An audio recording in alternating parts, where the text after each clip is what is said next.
अध्याय 2। न्यायाधीश का आगमन।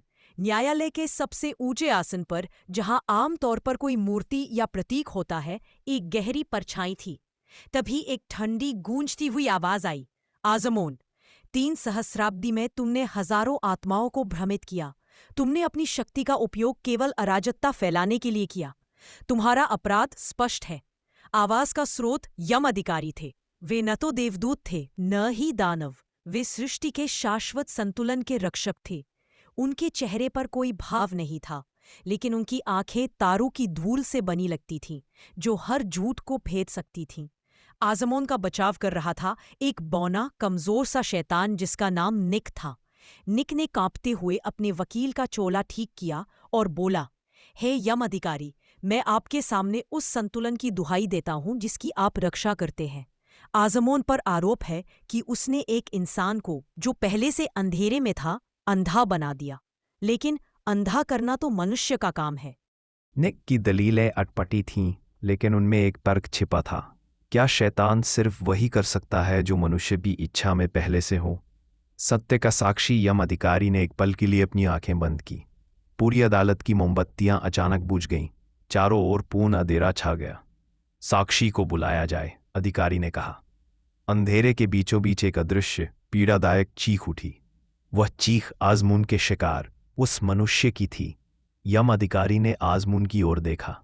आजमून, यह मनुष्य अपनी मृत्यु के बाद भी चैन से नहीं है।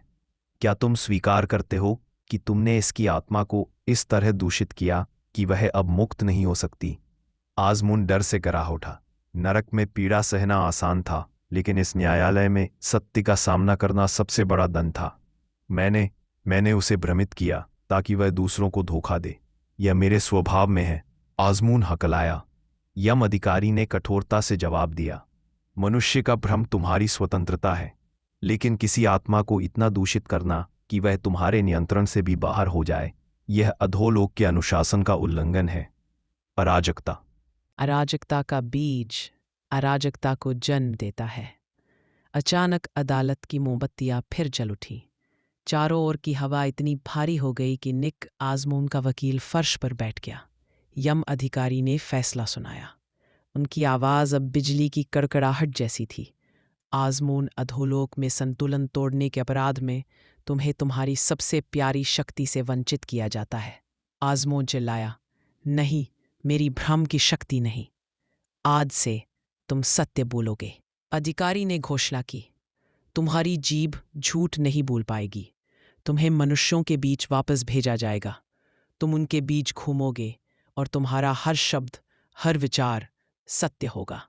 यह तुम्हारी सबसे बड़ी पीड़ा होगी। एक शैतान जो झूठ नहीं बोल सकता, वह स्वयं अपने ही अस्तित्व का कैदी होगा। आजमोन का शरीर तड़प उठा। उसकी आंखों की काली छाया फीकी पड़ गई।